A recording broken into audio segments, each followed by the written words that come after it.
First of all, thank you so much for being on our YouTube channel. Yeah, sure. May I ask where you're from? I was born in Germany originally, but I live in Canada now. Which part of Canada? In Toronto. Toronto, east side, rather. No, Toronto is more in the middle of Canada. You're thinking of maybe Vancouver. Vancouver's on the west. Oh, sorry, east. I'm sorry, you're right. Yeah. It's closer to east. Yeah. So you said you're traveling in Japan. Yeah, I'm just visiting here for 2.5 weeks. Yeah. Oh, 2.5 weeks. Yeah. So you landed in Osaka? I landed in Tokyo last night, and then I had another hour flight to Osaka. Yep. Yeah. Oh, I see. You didn't take a Shinkansen. You took flight.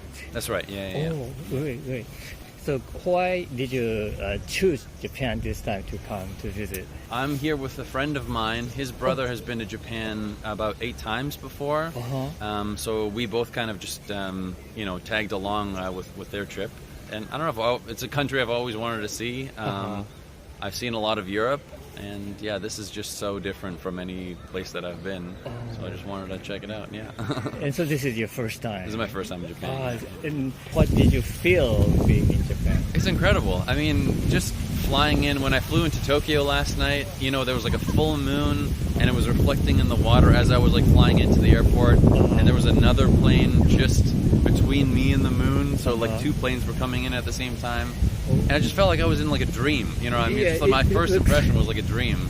Sounds like one scene in a movie or something. It sounds exactly. It was like a scene out of a movie, or if you know those like Monet did these paintings of like London and like the London fog back like 100 years ago.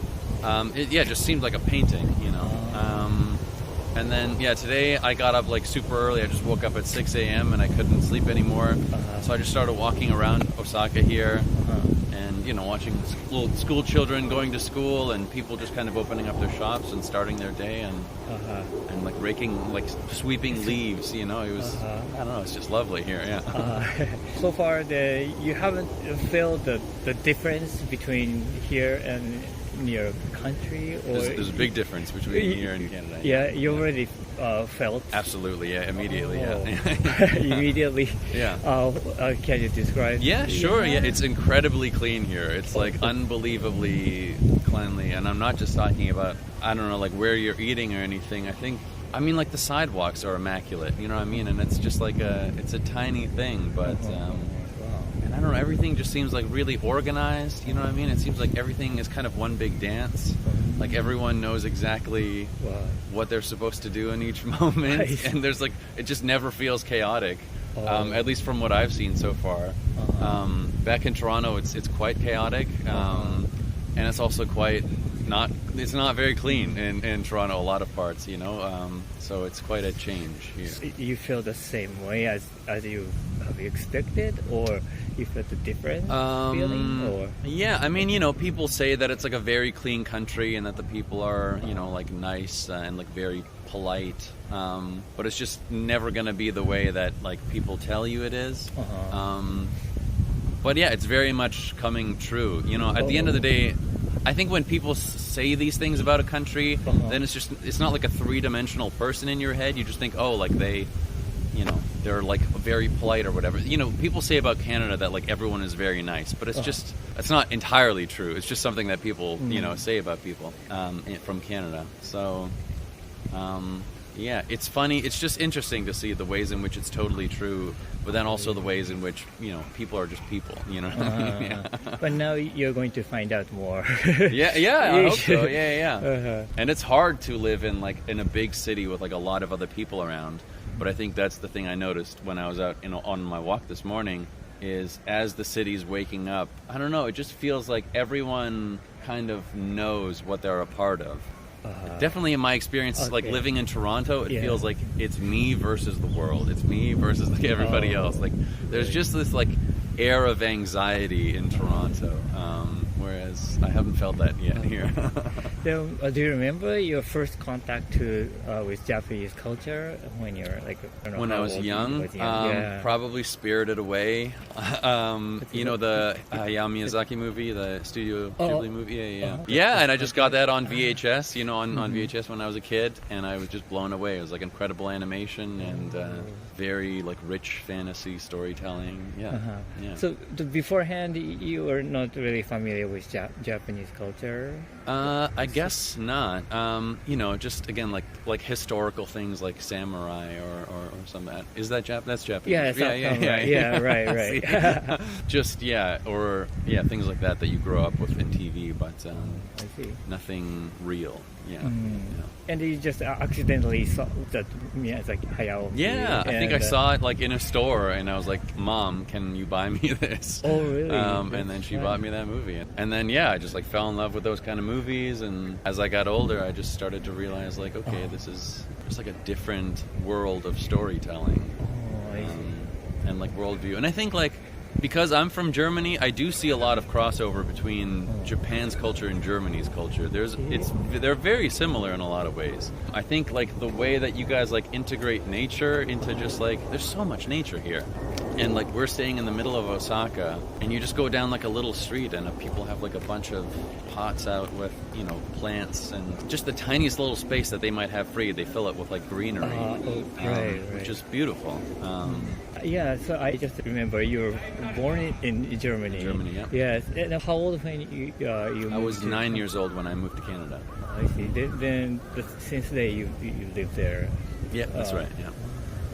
Yeah. So I've been in Canada for about 21 years now, 22 years. Yeah. Oh, okay. Is there any Japanese thing you'd like to bring back to your country? I love philosophy. I love, just thinking about what our relationship to anything exterior to our minds is like supposed to be. Like dualism. I think like the ego wants to be, by definition, wants to be very dualistic, right? It wants to say, I'm me and I need to protect me, and that's the rest of the world, and I'm not them.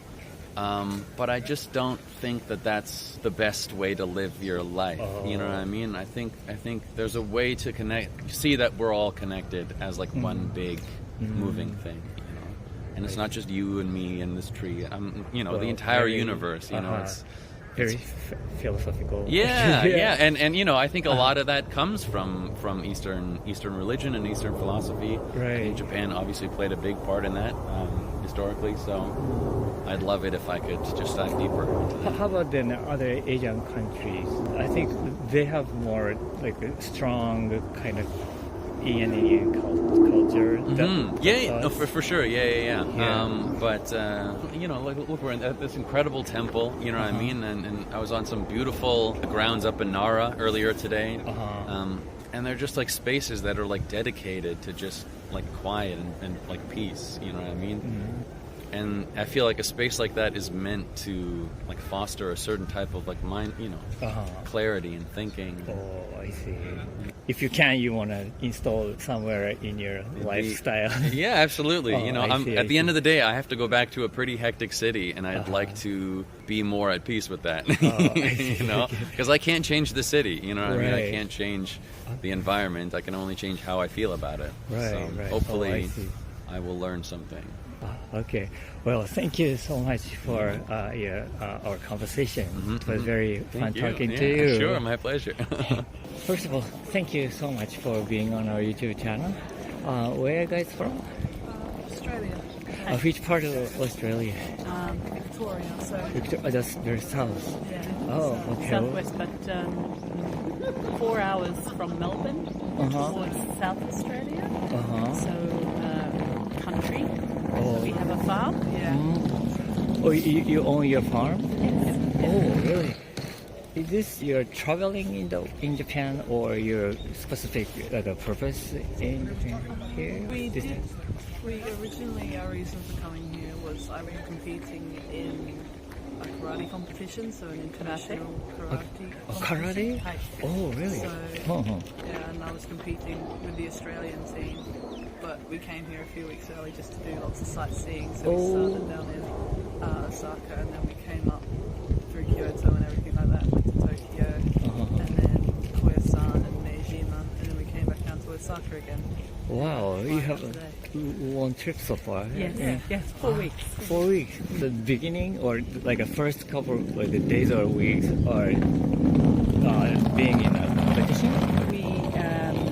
So 1 week was sightseeing, and we flew into Osaka. Then we went to Nara, Kyoto, and then Tokyo. Tokyo was where the karate competition, so training and then tournament. Oh, I see. So you hear like a little bit ahead of time, being prepared for the competition. Yeah. Oh, really? So, it's been awesome. And the competition, so it was at Tokyo Budokan. So, Oh, Budokan. How did you do? it was my very first competition ever, so straight from just training rurally to an international competition, it's quite a big jump. I lost to Russia, but it was a really good experience, so and I really enjoyed just a great excuse just to come to Japan and just go everywhere and everything, so yeah. So you've been doing karate for a long time?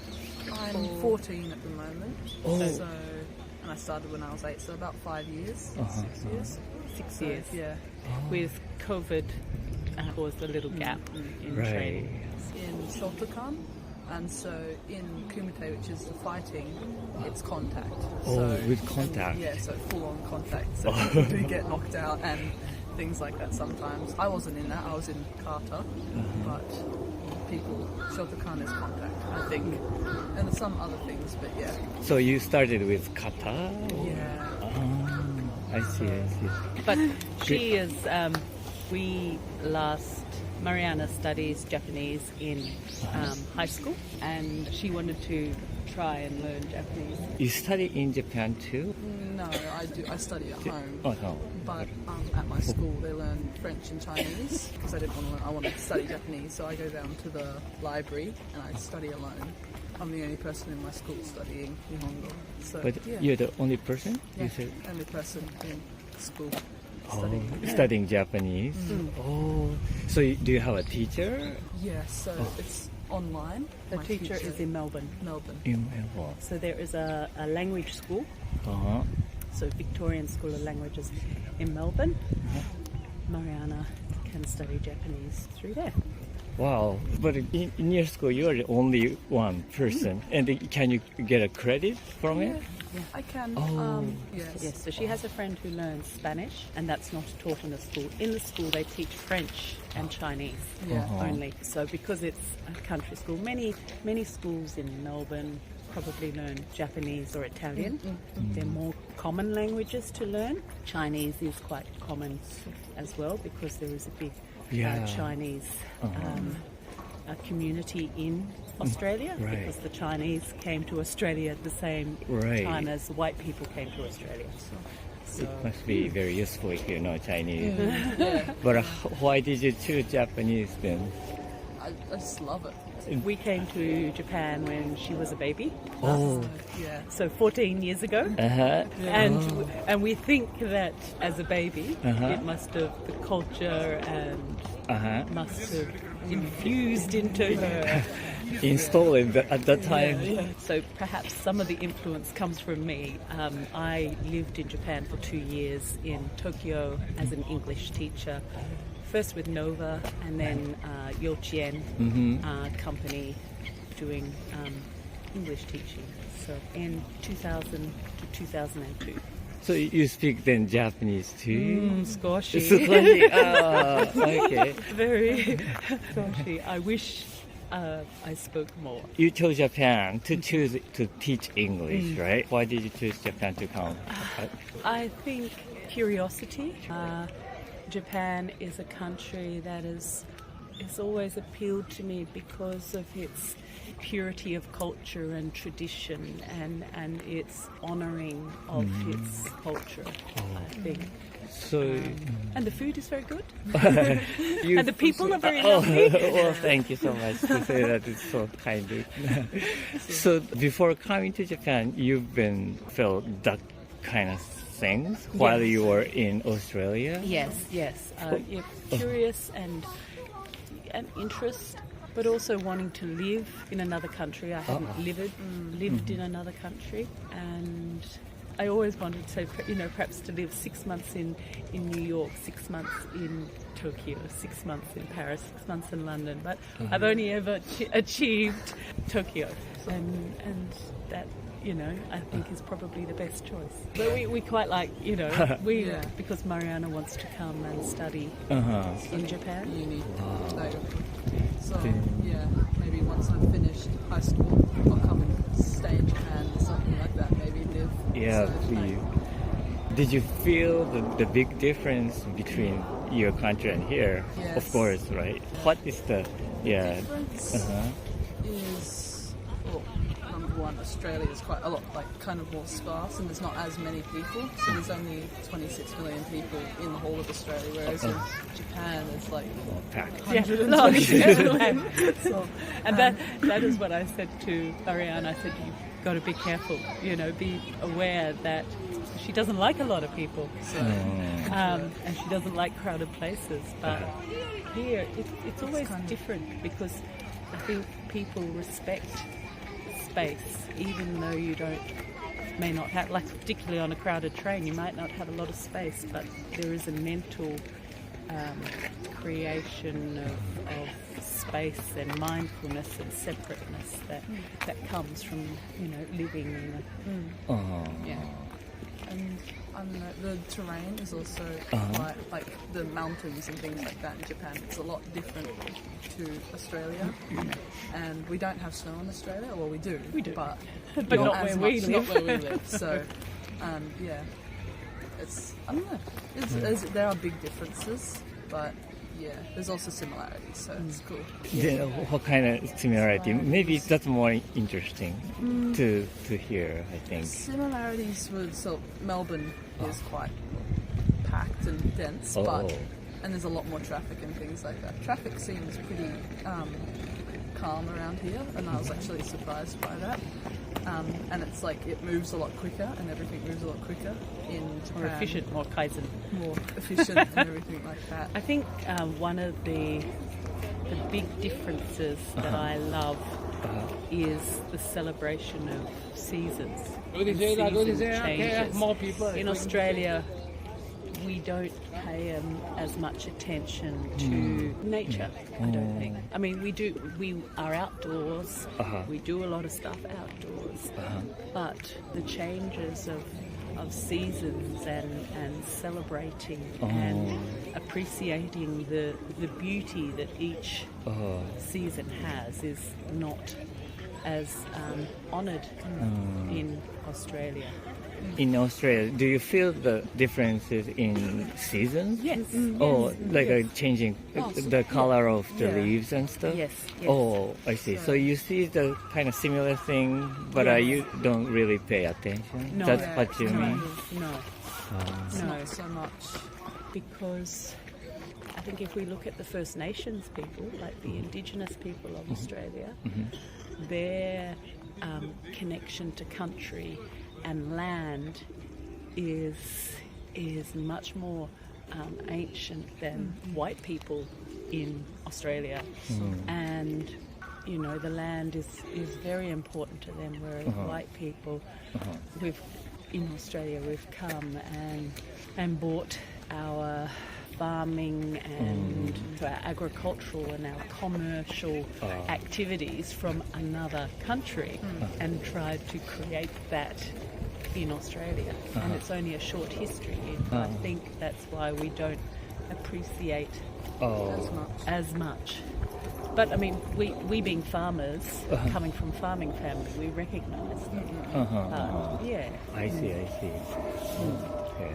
Yeah, it's like Japan. One of the things I love is that its connection to nature. You respect it, you treat it as it's just. And in the foods, everything, the seasonal foods, the regional foods, and the celebration and the around that. I see. What kind of Japanese food do you like? That's a Sashimi. hard question. Sashimi. Ramen. I quite like ramen. So there's so many foods. Honestly. Okay. Yeah. Like sashimi, and we went to Koyasan and the vegetarian food and the tofu and the different Small dishes? Yes, I like the small dishes with the tofu and A little bit of everything. So Yes. the kind of style Yeah. you liked. Oh, I see. Yeah. Okay. So, Thank you so much for talking to us. you, thank you. It was very interesting story. I can We're hear. glad we had the opportunity. First of all, thank you so much for being on our YouTube channel. Where are you guys from? From Barcelona. Spain? Yes. Oh, I see. Are you guys traveling or you have a specific purpose? No, we are traveling. How many days do you have in total? 16 days. We've been in Tokyo, Chigasaki. Nagoya, Kyoto. Now here in Osaka. What did you do over there? We stay there in an Airbnb that they are like taking care of cats, and also there's the spot of Slam Dunk, the anime, and there's the spot there, so we went there to take pictures. Oh, you have the big fan of Yes. Slam. And I see you are a cat lover Yes. too. Do you have cats in your Yes, home? we Yeah. have 2 cats at home. Oh, the same as me. What kind of cat? Big and black one, and an orange. Oh, big. I see. How old are they? One is 5 years 5? old, and the other is 3 years old. But they are huge cats, like Huge. immense cats. Like the Oh. black one is like this. Wow. I see. And did you feel differences in culture between you and Japan? Yes, Yeah. Spanish people are really Noisy?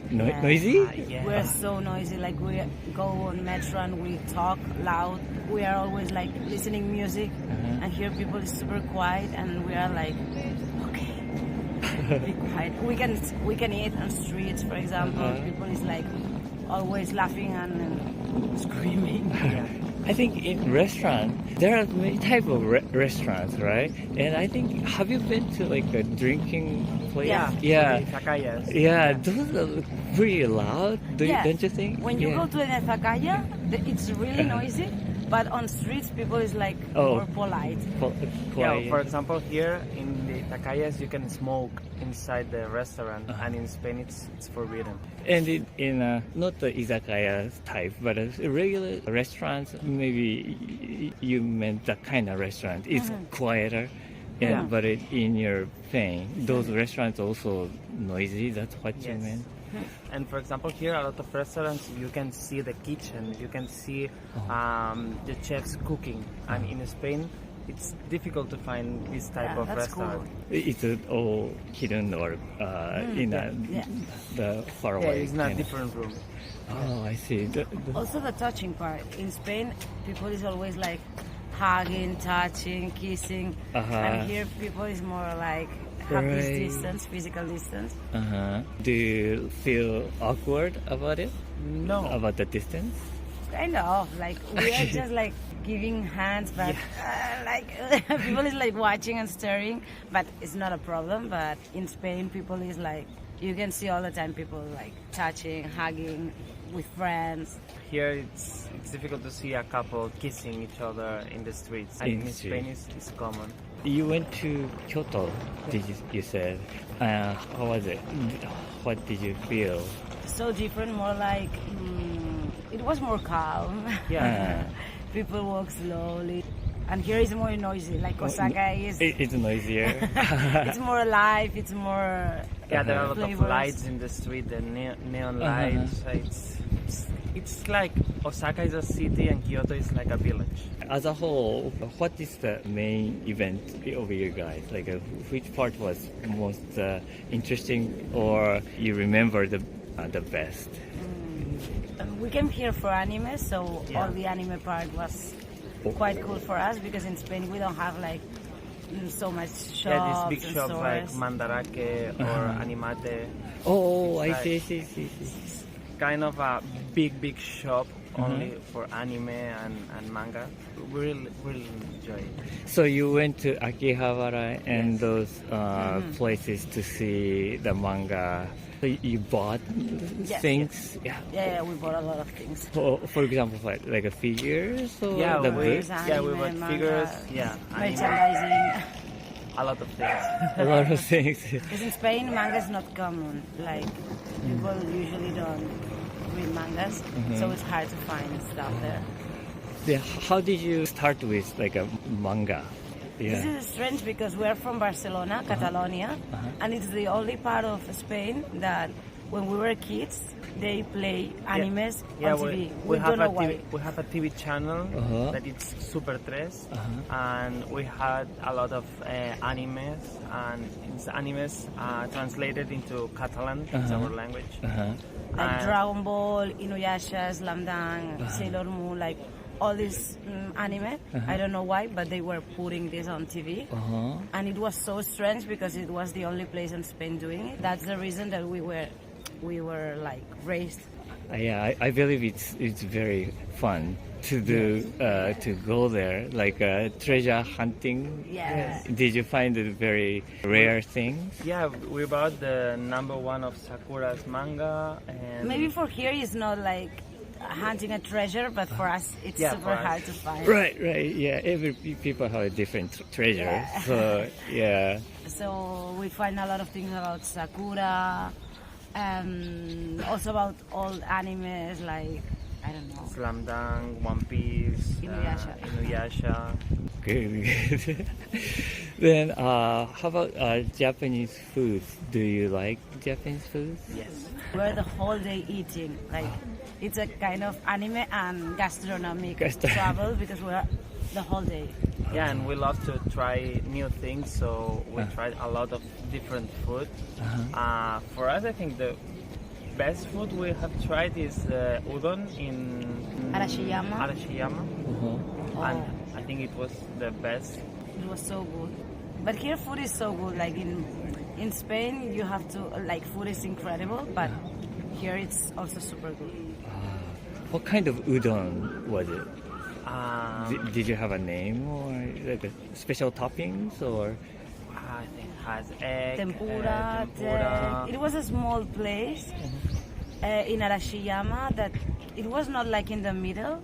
You have to walk. We don't remember the place, but it was incredible.